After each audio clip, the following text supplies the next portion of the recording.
마태복음 15장 29절부터 39절까지입니다.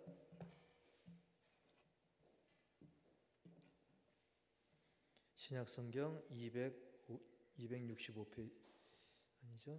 페이지가 잘못됐네. 26페이지. 26페이지. 마태복음 15장 29절부터 39절까지. 제가 한 절, 여러분 한 절 교독하겠습니다. 예수께서 거기서 떠나사 갈릴리 호숫가에 이르러 산에 올라가 거기 앉으시니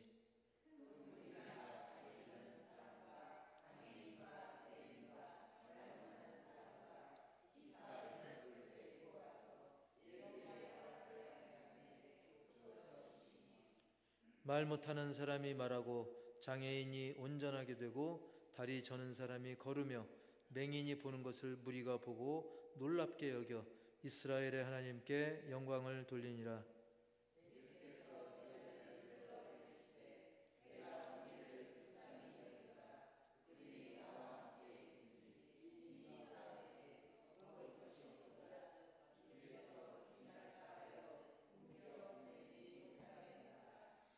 제자들이 이르되 광야에 있어 우리가 어디서 이런 무리가 배부를 만큼 떡을 얻으리이까?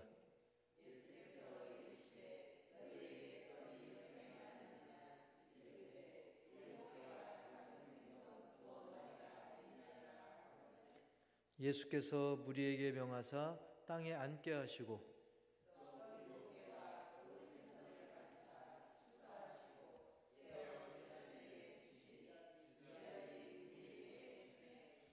다 배불리 먹고 남은 조각을 7 광주리에 차게 거두었으며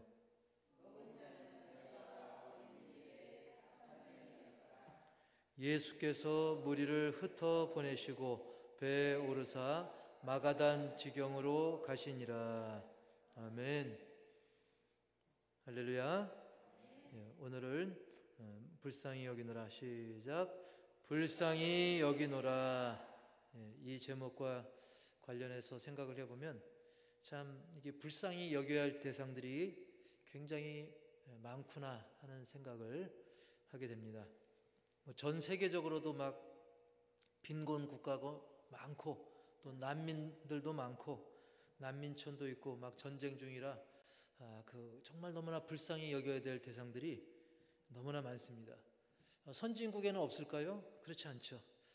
사실 우리 대한민국도 지금은 선진국에 속하는 그런 나라임에도 불구하고 대한민국에도 보면 이제 탈북해서 오신 분들도 계시고 또 부모가 없는 청소년들도 어느 그 지원이 계속되는 게 아닙니다. 어느 정도 나이가 차면 뭐 여러 가지 시설을 또 이용할 수 없는 그런 때가 오고 또 국가의 어떤 보조가 끊긴다든지 그래서 그들에 대한 또 구제를 요청하는 그런 광고들도 많이 볼 수가 있고 또 장애인들도 보면 특히 장애인들 중에서도 이 지능이 낮아가지고 나중에 그 부모가 돌아가시면 그 장애인들을 또 누가 돌볼 수 있을까? 여러 가지 우리가 방송을 보거나 뭐 여러 주변의 상황을 봐도 참 돌봐야 될 대상이 굉장히 많죠. 저 그림의 또 가운데 머리가 이렇게 없는 저 그림은 또 소아 존호증이라고 있더라고요. 존호증. 남들보다 노화가 빨리 되는 거예요. 그래서 실제로는 10년 됐는데 육체 나이는 막 60살, 70살, 막 50살. 그래서 20살 넘기기가 되게 힘든 그 소아 존호증. 우리나라에는 딱 한 명밖에 없어요. 그런 희귀 질환자도 있고요. 정말 그래서 옛말에 그런 말도 있죠. 배고픔은 나라님도 해결 못한다는 말도 있는데 이렇게 우리가 긍휼히 여겨야 될 대상들은 많고 또 여러 가지 또 한계는 많고 많은 생각을 하게 됩니다. 이 제목을 떠올리면 자 그렇다면 예수님은 또 어떻게 하셨을까? 예수님은 이 불쌍히 여겨야 될 대상들을 어떻게 하셨을까를 우리가 말씀을 통해 살펴보기 원하는데 예수님이야말로 그야말로 긍휼히 여기는 데 있어서, 즉 남을 불쌍히 여기는 데 있어서는 많은 그 모범을 보이신 것을 우리는 성경을 통해 알 수가 있죠. 성경에는 예수님께서 많은 영혼들을, 뭇 영혼들을 불쌍히 여기는 장면들을 우리가 많이 보게 됩니다. 심지어 어떤 일도 있었습니까? 나중에 십자가에서 죽으시는 고통 가운데 숨이 끊어지는 그 순간까지도 아프다, 괴롭다, 그거보다는 오히려 자기를 찌르고 욕하는, 자기를 찌르고 고문하는, 그리고 지금 그 상황에서도 비방하는 그 사람들을 오히려 불쌍히 여기셨던 주님을 우리는 떠올려 보게 됩니다. 사실 이 장면 하나에서 답이 다 있는 거죠. 나를 찌르고 욕하는 그 영혼들을 예수님은 불쌍히 여기신 거예요. 여기서 이미 사실은 답이 나오긴 했지만요. 그리고 여러분, 지난번 본문에서도 어떤 내용이 있었습니까? 자기 딸을 고쳐달라고 하는 이방 여인, 당시에는 그야말로 개 취급 내지는 개만도 못한 취급을 받기도 했던 그런 이방 여자, 가나안 여자, 그 여자에 대해서 처음에 예수님은 매정해 보였어요. 왜냐? 침묵하시고 심지어는 예수님조차도 그 여자를 또 개로 빗대어서 또 말씀도 하셨거든요. 하지만 우리가 본문을 충분히 읽어보니까 어땠습니까? 예수님은 그를 비난하기 위해서 그런 것이 아니라, 얕잡아봐서 그런 것이 아니라 사실은 그 때를 기다리셨고 여인의 믿음을 훈련하시면서 결국 그토록 불쌍한 여인의 간구를 예수님께서는 결국 들어주신 줄 믿습니다. 이렇게 예수님은, 우리가 성경을 읽으면 읽을수록 예수님은 긍휼의 주님이시구나, 자비의 주님이시구나, 그런 주님임을 우리가 깨닫게 되는데, 오늘 이어지는 말씀에서도 우리가 그러한 모습을 또 볼 수가 있습니다. 자, 이제 예수님께서는 지난번 상황에 이어서 이제 자리를 옮겨가지고 갈릴리 호숫가에 이르셨고 이제 산에 오르셔서 앉으셨습니다. 그런데 사람들은 이 능력의 예수님, 게다가 치료하시는 그 예수님을 그냥 쉬도록 내버려 둘 리가 없죠. 세상에서도 명의라고 소문이 나면, 심지어는 돈이 많이 든다 할지라도 명의라 하면 막 사람들이 소문 듣고 돈보따리 싸들고라도 모여드는 판국에 예수님은 돈도 안 받으셨잖아요. 공짜로, 그것도 오직 은혜로. 그런데 그 고친 병을 보면 뭐 난치병, 불치병 그런 거 상관없이 정말 순식간에 능력으로 고쳐주시니까 얼마나 많은 무리들이 예수님을 따랐겠습니까? 그래서 30절 한번 읽어볼까요? 30절 시작. 큰 무리가 다리 저는 사람과 장애인과 맹인과 말 못하는 사람과 기타 여럿을 데리고 와서 예수의 발 앞에 앉힘에 고쳐주시니. 아멘. 뭐 다리 절고 뭐 맹인, 장애인, 자기 힘으로 오기 힘든 사람들조차도 사람들이 그 사람들을 막 끌고 오죠. 뭐 그 가족이든 친구든 지인들이 어쨌든 예수님 앞에 데려오는 거예요. 그때 예수님께서 나 쉬는데 뭐 하는 짓이야 그러지 않고 그들을 어떻게 해주셨어요? 고쳐주시니. 예. 할렐루야. 예.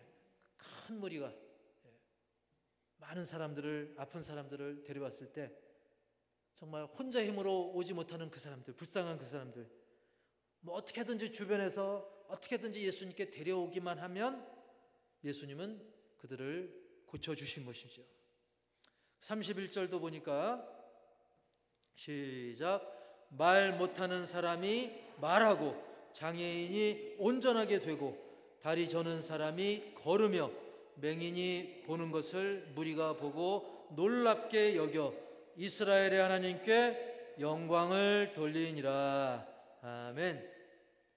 사실 이 모든 병들이 뭐 병원 간다고 고칠 수 있는 수준의 그런 병이 아니었죠.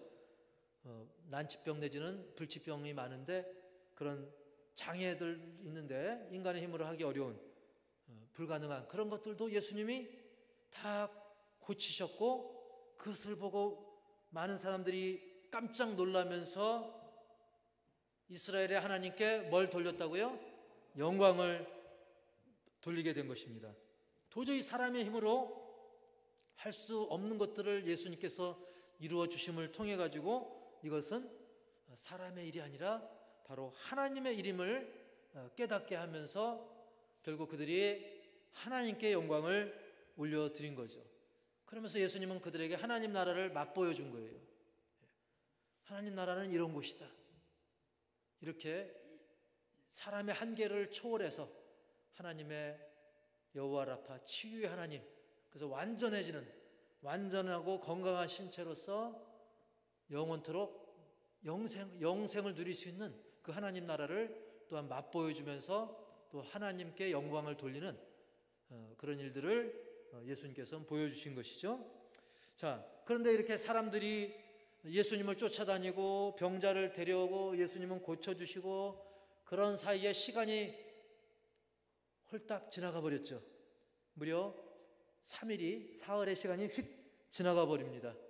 사람들이 올 때는 나름대로 뭐 자기 먹을 도시락 싸왔겠죠. 간식거리 뭐 이런 거 싸왔겠지만 그 양식도 이제 다 떨어집니다. 그럼 어떻게 될까요? 이미 아무리 양식이 떨어졌어도 사실은 제자들은 걱정을 해야 될까요? 걱정할 필요가 없을까요? 걱정할 필요가 원래는 없어야죠. 왜? 이미 오병이어를 그 전에 맛봤잖아요. 오병이어를 이미 맛봤기 때문에 걱정할 필요가 없었죠. 그래서 제자들은 일단 혹시 우리 중에 누가 뭐 먹을 거 갖고 있나 해가지고 저 뭐 있습니다 그러면 갖고 와서 자 예수님 뭐 속된 말로 기도 한 판 해주시죠. 이러면 예수님께서 딱 해가지고 저번처럼 이렇게 될 거 아니겠습니까? 그런데 어떤 일이 일어났느냐? 32절 시작. 예수께서 제자들을 불러 이르시되 내가 무리를 불쌍히 여기노라. 그들이 나와 함께 있은지 이미 사흘임에 먹을 것이 없도다. 길에서 기진을까 하여 굶겨 보내지 못하겠노라. 아멘. 사실 지금 상황을 제자들도 알죠. 이미 날짜가 사흘 지난 거 제자들 모르겠습니까? 근데 예수님께서 굳이 이렇게 자세히 말씀한 것은 한편으로는 또 제자들의 믿음을 또 볼 수가 있는 부분도 있겠죠. 그때 제자들은 아까 제가 말씀드린 것처럼 올 것이 왔구나. 예수님 뭘 걱정하십니까? 저번처럼 기도해 주시면 되잖아요 하고 이렇게 해야 마땅할 텐데 제자들은 참 안타까워요. 만약 우리 성도님들이었으면 멋지게 아니 예수님 거꾸로 예수님 그렇게 믿음이 없습니까? 저번에 하셨잖아요. 이렇게 말할 법도 한데 실망스럽게 제자들이 33절에 이렇게 얘기를 합니다. 33절 시작. 우리가 어디서 이런 무리가 배부를 만큼 떡을 얻으리까? 제자들이 아니 예수님 지금 제정신입니까? 지금 광야입니다. 광야. 지금 광야에 있는데 뭐 어디 가서 이걸 우리 양식을 어디서 사오겠습니까? 여전히 시간이 지나니까 그냥 그걸 또 까먹은 거예요. 그 받았던 그 은혜, 그 풍성한 그 기적, 그걸 다 까먹고 잊어버린 거죠. 그때 참 저라면 참 한숨이 났을 것 같은데 어쨌든 그때 주님은 그래도 그렇게 얘기하죠. 너희에게 떡이 몇 개나 있느냐? 물으실 때 제자들이 이렇게 막 얼른 이렇게 알아보니까 떡 7개와 그전에는 5개였죠 옛날에는. 근데 이번에는 떡 7개와 작은 생선, 큰 생선도 아니고 작은 생선 두어 마리가 있다라고 답을 합니다. 그때 역시 전에도 그랬던 것처럼 예수님은 무리들에게 땅에 앉도록 명령하시고 떡 7개와 그 생선을 가지시고 이제 기도하십니다. 축사하시고 떼어서 제자들에게 줄 때 제자들이 그걸 받아서 무리에게 나눠줬는데 어떤 역사가 일어나느냐? 37절 시작. 다 배불리 먹고 남은 조각을 7 광주리에 차게 거두었으며 먹은 자는 여자와 아이 위에 4,000명이었더라. 아멘. 여자와 아이 외에 딱 4,000명만 먹인 게 아니라 그 숫자에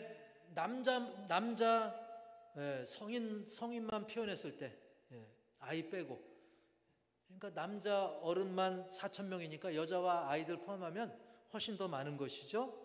그리고 대충 때웠다 하지 않고 다 배불리 먹었다 그랬어요. 그 정도로 풍성한, 하나님 나라는 그냥 대충 뻥튀기 하는 정도가 아니라, 아무리 뻥튀기 해봤자 기계로 뻥튀기 해도 그만큼 나올 수가 없죠. 정말 뻥튀기를 초월할 정도로 인간의 생각과 계산을 초월하는 정말 풍성히 베푸시는 하나님의 은혜, 그리스도의 은혜는 무한대인 줄 분명히 믿습니다. 그리고 나서 이제 예수님은 식사를 다 배부르게 하게끔 한 다음에 이제 무리를 이제 집에 보냅니다. 자, 이제 너희들 돌아가라. 그리고 나서 배에 오르시고 마가단 지경으로 자리를 이제 옮기십니다. 자, 근데 왜 이제 물론 사흘 지나기는 했지만 왜 그들을 흩어보내셨냐면, 물론 사람들은 예수님을 향해 많이 모여있긴 했지만 사실은 상당수는 그들이 어떤 콩고물에 좀 눈이 어두웠던 부분이 많았습니다. 어떤 예수님이 베푸시는 치유, 그리고 이렇게 배부르게 먹이시는 그런 기적, 거기에 많이 꽂혀 있었던 거죠. 그리고 예수님을 어떻게 정치적으로 이용할까, 이런 속 좁은 의도를 가진 사람들도 있었고요. 그럼에도 불구하고 예수님은 그래도 그들을 불쌍히 여기시고 고쳐주시고 먹이시기까지 하신 우리 주님인 줄 믿습니다. 하지만 무한정 그들을 데리고 먹이고 고치는 것보다는 이제 또 예수님은 또 예수님의 정해진 일들을 하나님 아버지께서 하신 사명을 또 감당해야 되기 때문에 그들을 돌려보내시고, 그들도 이제 현실의 삶 속에서 온전한 믿음 생활을 하도록 그들을 돌려보내신 것이죠. 그리고 예수님 또한 하나님 아버지께서 맡기신 사명에 집중하시고자 그렇게 하신 거예요. 그러니까 교회도 마찬가지예요. 교회가 무조건 우리가 평생 다 사람들을 퍼줘야 되는 게 원래 사명은 아닙니다. 복음 전할 때 우리가 불쌍히 여기고 퍼줄 수도 있어요. 근데 거기에만 너무 꽂혀서 정말 해야 될 일을 안 하면 안 되는 거죠. 해야 될 때가 있고 또 더 우선을 해야 될 때가 있고 또 나중에 할 일이 있고, 그것이 우리가 지혜를 구하면서 말씀 중심으로 교회 사역도 마찬가지인 거죠.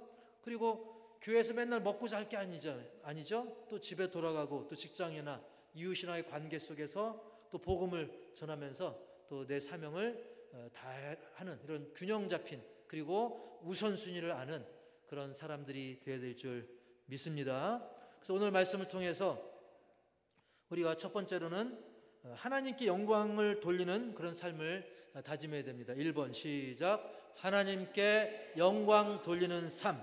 아까 읽었었던 31절 시작. 말 못하는 사람이 말하고 장애인이 온전하게 되고 다리 저는 사람이 걸으며 맹인이 보는 것을 무리가 보고 놀랍게 여겨 이스라엘의 하나님께 영광을 돌리니라. 아멘. 근데 이단들은 어떻습니까? 그 영광을 하나님께 돌려요? 그 교주가 가르쳐요?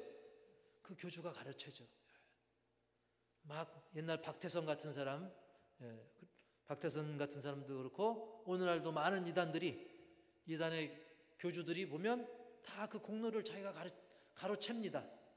그리고 그래서는 안 되지만 또 일부 교회에서도 그런 실수를 또 저지를 수 있어요. 여러분, 모든 것이 하나님의 은혜요, 성령의 역사, 이게 더 우선이고 그게 더 초점인 것입니다.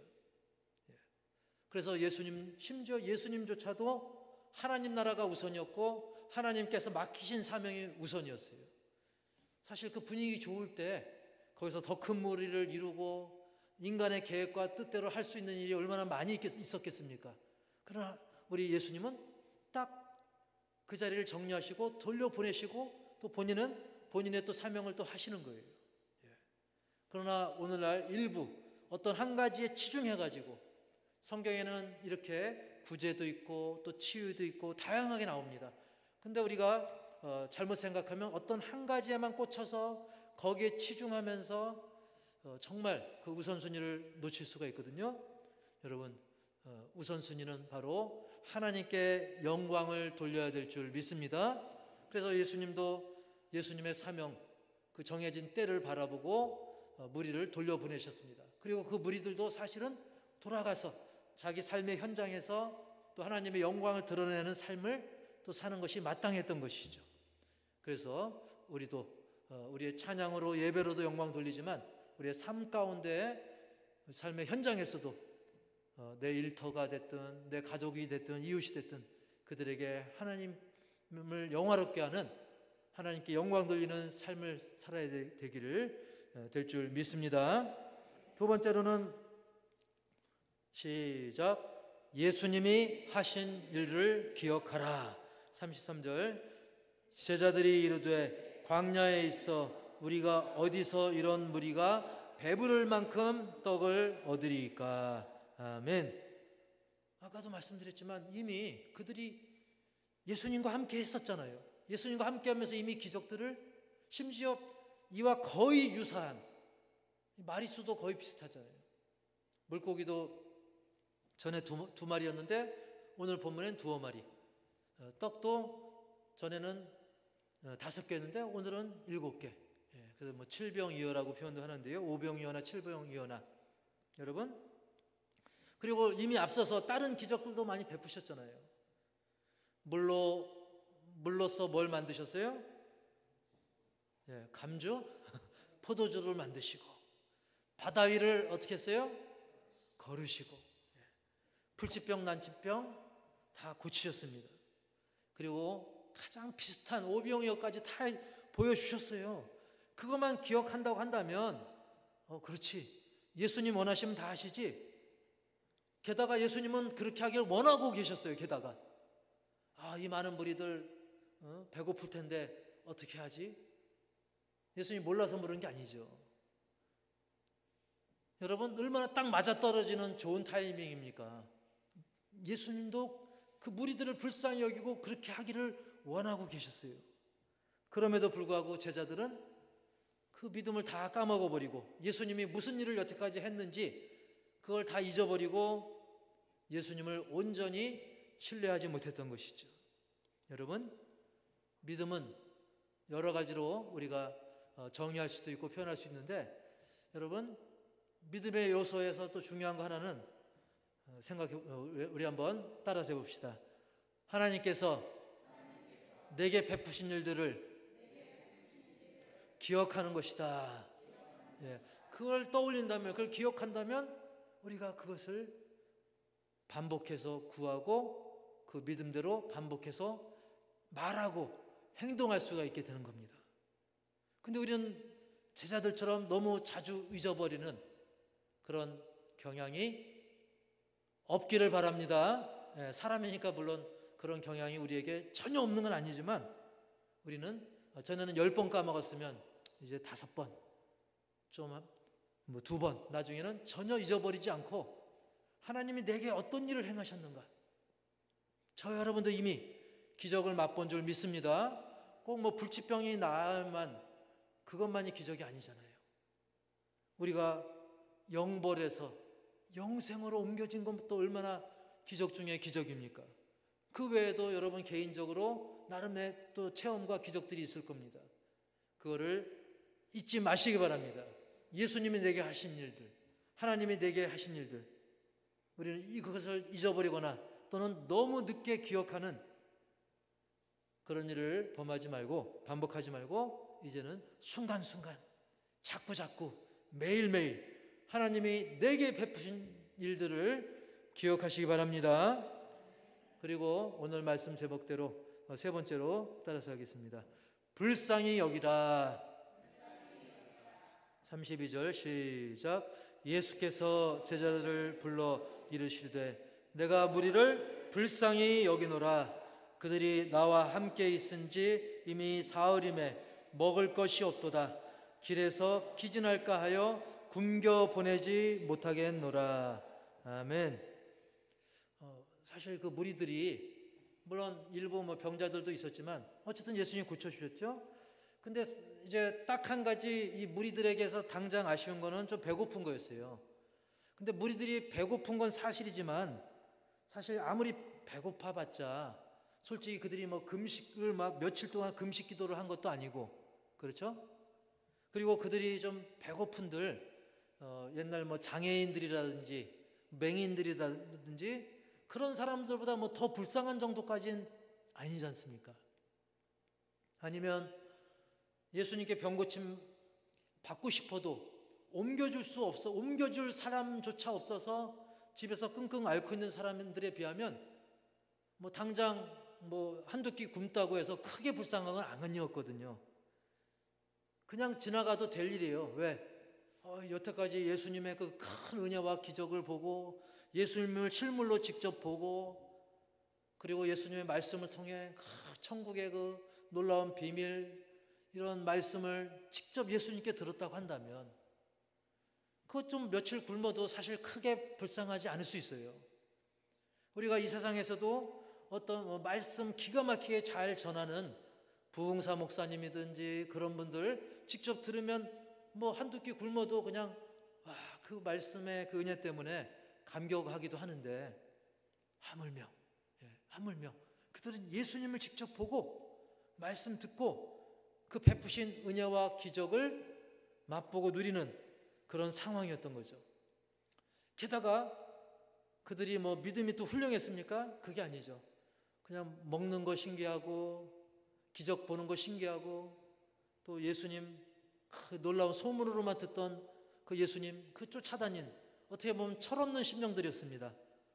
그럼에도 불구하고 우리 주님은 그런 백성들조차도 예수님은 불쌍히 여기셨던 겁니다. 여기서 볼 수 있는 것은 예수님은 비록 좀 철없고 부족하고 연약하고 좀 어쩔 때는 좀 얄밉기도 해서 꿀밤 때리고 싶은 그런 사람이라 할지라도 우리 예수님은 불쌍히 여기신 거예요. 왜? 따라서 합시다. 한 영혼이 소중하니까, 너무 소중하니까 그들을 불쌍히 여기신 것이죠. 구원받은 우리 하나님의 자녀들 한 명 한 명이 또 얼마나 귀합니까? 그리고 구원받아야 될 그런 지금 세상에 많은 죽어가는 영혼들 얼마나 귀한 영혼들입니까? 그리고 우리 예수님은 오늘 말씀 이외에도 계속 여러 가지로 서로 사랑할 것을 그리고 겸손히 낮추고 서로 품을 것을 또 섬길 것을 많이 말씀해 주셨던 것입니다. 요한복음 15장 12절에도 보면 이런 말씀이 있죠. 시작. 내 계명은 곧 내가 너희를 사랑한 것 같이 너희도 서로 사랑하라 하는 이것이니라. 아멘. 즉 내가 너희를 사랑한 것 같이, 그죠? 예수님은 그 긍휼히 여기고 사랑하는 것, 이 정도는 사랑 안 해도 될 것 같은데 그런 사람들도 사랑했어요. 그런 것처럼 너희도 사랑하라 그랬어요. 내 마음에 쏙 드는 사람만이 아니라 그렇지 않은 사람들도 저렇게 콩고물이나 그냥 노리는 사람이라 할지라도 그래도 사랑하라 그랬죠. 그리고 요한복음 13장 14절 시작. 내가 주와 또는 선생이 되어 너희 발을 씻었으니 너희도 서로 발을 씻어주는 것이 옳으니라. 아멘. 심지어는 예수님 정도 되는 그 위대한 선생님께서, 하나님의 아들 예수님께서도 정말 제자들의 발을 씻겨주신 거예요. 자, 이런 사랑은 우리가 논리적으로 뭐 인간의 계산으로 하는 게 아니죠. 내가 요만큼 했으니 저 사람 이렇게 해야 하고 뭐 이런 계산이 아닙니다. 주님의 그 사랑과 자비를 본받으시기 바랍니다. 사랑과 자비하니까 어떤 사람은 자비는 불교인데요. 그런데 사실 막상 그 석가모니도 그 제자들이 선생님 죽은 다음에 어떻게 되겠습니까? 할 때 석가모니도 뭐라고 대답하냐면 나도 잘 몰라. 죽은 다음에 나도 잘 몰라. 이 세상 살아있을 때 일도 모르는데 죽은 뒤는 어떻게 하느냐? 너 자신에게 파고들어라. 쉽게 하면 너희들 알아서 해. 그 진리의 끝을 내가 어떻게 할 수 있겠냐? 그거예요. 하지만 주님은 어땠습니까? 우리 한 영혼을 품으시고 긍휼히 여기시고 심지어 십자가에 대신 죽기까지 우리를 사랑하신 사랑과 자비의 성자 하나님, 우리 예수님이신 줄 믿습니다. 그리고 진정 죽음을 이기고 영생으로 가는 길을 알려주시는 정도가 아니라 본인이, 예수님 자신 그 본인이 그 길이 되신 거예요. 그래서 예수님이 뭐라 그럽니까? 나는 길이요 진리요 생명이니. 그 누구도 길이 될 수 없었어요. 길에 대해서 이렇게 저렇게 뜬구름 잡기식으로 얘기한 적이 있었지만 그 누구도 길을 정확하게 얘기하지 못했거나 심지어 길이 되지는 못했던 것입니다. 그러나 우리 주님은 길이요 진리요 생명이면서 사랑과 자비의 하나님, 그리고 우리를 긍휼히 여기시는 우리 예수님이신 것을 깊이 새기시기 바랍니다. 그래서 우리도 예수님을 본받아서 우리 주변에 죽어가는 영혼들, 방치하면 지옥에 떨어질 그 영혼들을 불쌍히 여기고 좀 인간적으로 좀 밉더라도 우리가 그런 미운 마음을 말씀으로, 기도로 다스리고 그들을 위해 기도할 수 있기를 바랍니다. 주님의 긍휼을 본받기 바랍니다. 꼭 자격이 없다 할지라도 그럼에도 불구하고 우리 주님이 기도했던 것처럼 우리가 사람들에 대해서도 어떤 일부 단면만 보고 성급하게 판단하지 말고 판단보다는 주님의 마음으로 그들을 긍휼히 여길 수 있는 우리 모두가 다 되기를 주님의 이름으로 간절히 축복합니다.